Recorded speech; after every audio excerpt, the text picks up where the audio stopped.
The pain of McCain. Let's play hardball.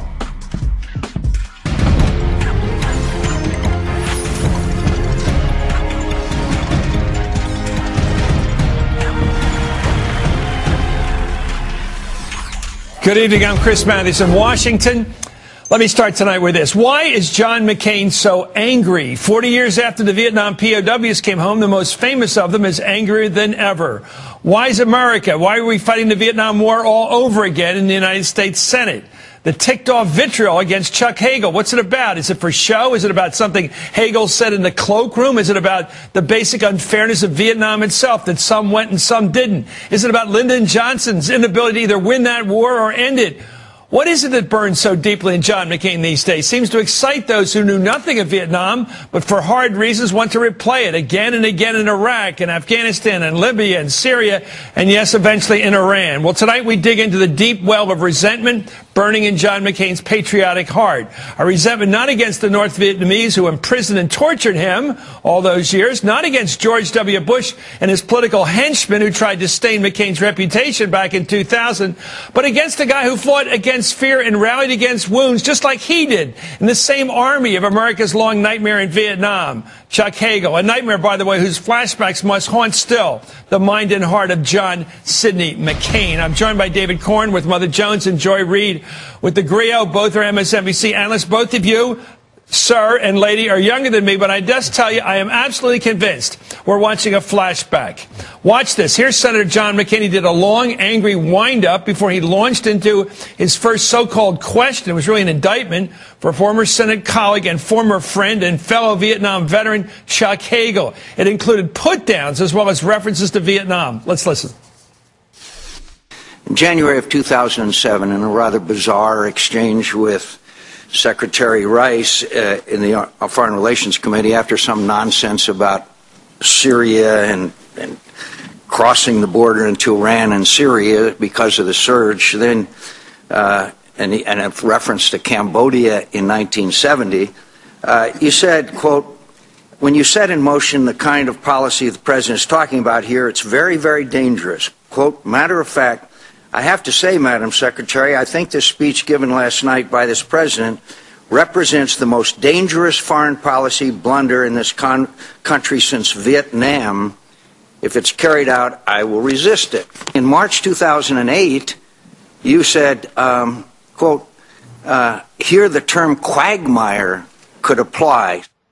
What are these, the Fulbright hearings all over again? I mean, I lived through this, Joe. I lived through them. And this guy's going back into some last year at Marienbad kind of weird 1970s movie where you go back into the past that never even happened. Why is he fighting Hagel over Vietnam? Well, it's interesting because he's ostensibly fighting with him over Iraq. But immediately becomes about Vietnam. This is how they're talking about. He seems to be mad that Hagel took issue with him about Iraq and compared it to Vietnam being the big blunder, which, of course, McCain and Hagel both served in. You know, when McCain talks about Iraq, he only wants to talk about it from the surge on. It's as if everything before that didn't happen and didn't count.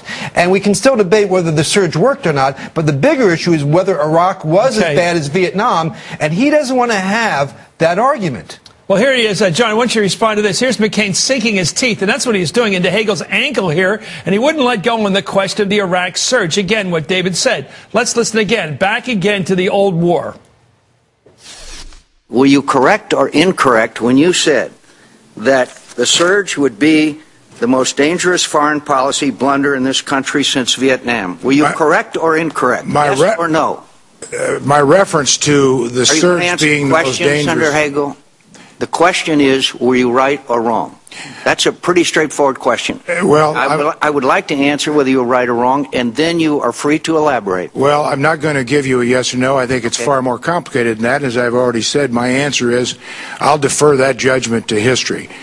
As to the comment I made about the most dangerous foreign policy decision since Vietnam was about not just the surge, but the overall war of choice going into Iraq. Well, there you have it. Joy, your thoughts. You're younger. You've been through it. You've studied it in school. I lived through it. It's the weirdest thing, but it looks like a flashback. McCain is so angry. Is it really about the surge? What is it? Did they yell at each other in the cloakroom? I mean, I'm still trying to figure out the anger here. Yeah, and these guys both served, as you said, Chris, and, you know, they were actually good friends. You know, they were brothers in arms in the Senate. You know, John McCain seems to be a man who is tormented. He's tormented by these demons that have to do with the things that he was denied. He was denied the presidency, so he couldn't stand George W. Bush. He was denied it again, so he couldn't stand Barack Obama and can't stand anyone that Barack Obama nominates. And the surge was something that was his. I think that almost in a way, John McCain made the surge into the war as John McCain would have fought it as commander-in-chief. And anyone who questions it gets the wrath of McCain. And I watched that hearing, or that part of the hearing, with Colonel Jack Jacobs and Patrick Murphy, the former congressman from Pennsylvania who served in Iraq. And both of those guys have been at the bottom of the pile, as Jack Jacobs calls it, just like Chuck Hagel, just like John McCain. And you just view war differently. But the lesson that these two men took from Vietnam seems to have been so different. Hagel took the questioning, the same thing Patrick Murphy feels, being lied to and feeling that anger at knowing your friends died for what you now believe to be a lie.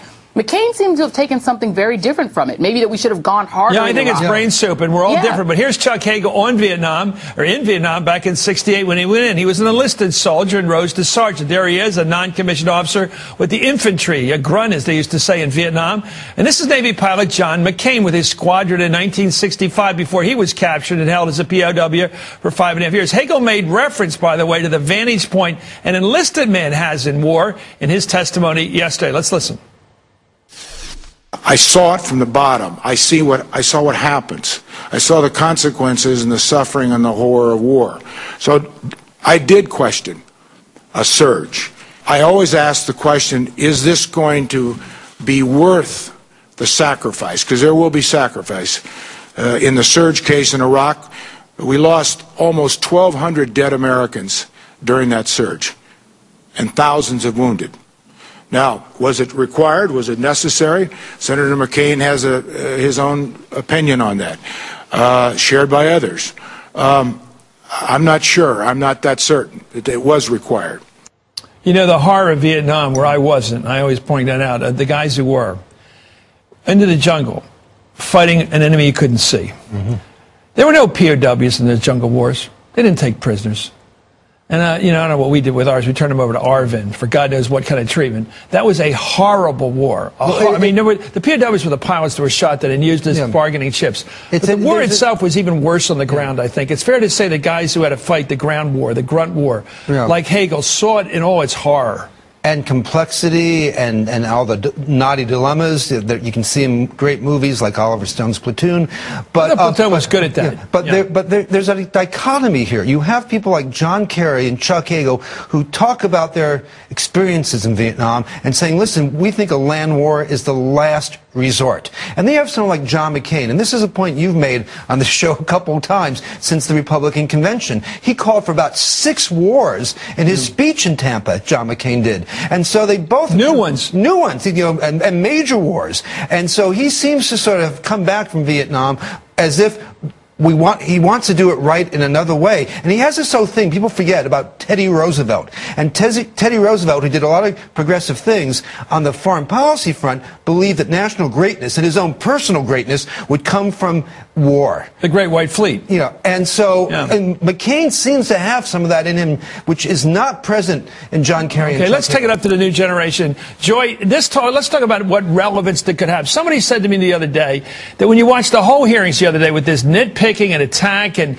baiting really about Israel and stuff like that, we all could see the baiting, especially by Lindsey Graham here. I'll show it in a second. It really didn't have much to do with the kind of military force we need in the 21st century, the kind of decisions that have to be made, the technocratic decisions. You know, the kind of McNamara tried to make. What kind of an army do we? How big of a footprint? How many troops do we leave in a country? Which wars can we really fight? How many can we fight? How do we win them? How do we use drones? How do we use personnel? None of that. Exactly. No, I totally agree with you. I was watching it and going, why are we having a discussion about something that's over? The Iraq War is the past. They were fighting about the past. What about the new military, the modernization, the downsizing of the military? As you said, the drones, the things that people are talking about today. The Secretary of State, the next Secretary of Defense, is not going to have to deal with Iraq. Iraq is a fait accompli, but John McCain is obsessed with the past, and he's obsessed with this sort of glory of war idea that is from the 20th century. He needs to move on. Yeah. Well, here's Lindsey Graham, the amigo, he calls him, badgering defense nominee Hagel. And badgering's the word for it, about his vote on whether the Iranian Revolutionary Guard should be designated a terrorist organization. I think this is re-election lingo on the part of my friend Lindsey Graham. I think this is aimed directly at South Carolina's right wing. Let's listen. If there was a vote on the floor of the Senate this afternoon to label the Iranian Revolutionary Guard the people who've killed our soldiers in Iraq, some of the most vicious people to the people of Iran themselves, there were a vote tomorrow or this afternoon or after lunch, would you still vote no? Well, I want to know from the president what they were doing, but again, I mean, you read the paper, you watch TV, you got any doubt what they're doing? If you had a chance tomorrow, today, after lunch, to vote to say that the Iranian Revolutionary Guard was a terrorist organization, would you still vote no? Well, the reason I voted no to start with... Well, I know why. You told me that. My question is, would you reconsider, and would you vote yes this time, or would you still vote no? Times change. I recognize that, and yes, I would reconsider, but the whole thank you. That's encouraging. My time is up. You want to know what the McCarthy period was like a little bit. You want to know what the Inquisition was like a little bit, the Star Chamber? Yeah. That. Well, he didn't give him a chance to answer the question. It wasn't about the issue itself. It was about Lindsey Graham grandstanding for the 5 minutes he gets. There's a whole other story we can talk about some of the time about how congressional hearings have really gone downhill over the last 10, 20 years. 5-minute questions, you don't get to develop a train of thought, you don't take in the answer and have a real discussion. But you saw yesterday far more talk about what Hagel might have said about Israel a couple of years ago than about Afghanistan. They wanted recantation. They wanted him to recant. Yes. Like excuse me, they wanted him from you, Joy. They wanted That's exactly an ecclesiastical proceeding. Recant. They should have turned the candles upside down. They feel like he turned on them, he turned on their war, he turned on the neocons, and they want him to cry uncle. And I think also the neoconservatives, the neocons, who are led in the Senate by John McCain and Lindsey Graham, they see Chuck Hagel as the human roadblock and the symbol that Barack Obama, that President Obama is not going to let them have their war in Iran. And that is their problem with Chuck Hagel. I think our brains are connected. I say that again, Joy. You're so smart. Because I agree with your words. As you speak them, they're brilliant. I'm serious. I'm not patronizing. I think you're unbelievable. Anyway, thank you, Joy, because everything you say, I keep hearing my brain talk. Anyway, thank you, Joy Reid. I think we're redundant. Anyway, thank you, David Corn. Coming up, it's Hillary Clinton's last day at the State Department. What a ceremony we saw today. What a show. It was like a political convention. Put another way, it's the first day of the rest of her life, actually, and they may well include the 2016 campaign for president. She hasn't said whether she wants to run, but there are plenty of Democrats out there just waiting for her to say, I do. Also, men behaving badly. We've touched on that already. We showed you John McCain and Lindsey Graham's rude behavior, and they're hardly alone. The lesson many of the GOP seem to have learned from 2012 is, if you want to stop losing elections, just keep doing exactly what you've been doing. Strange lesson.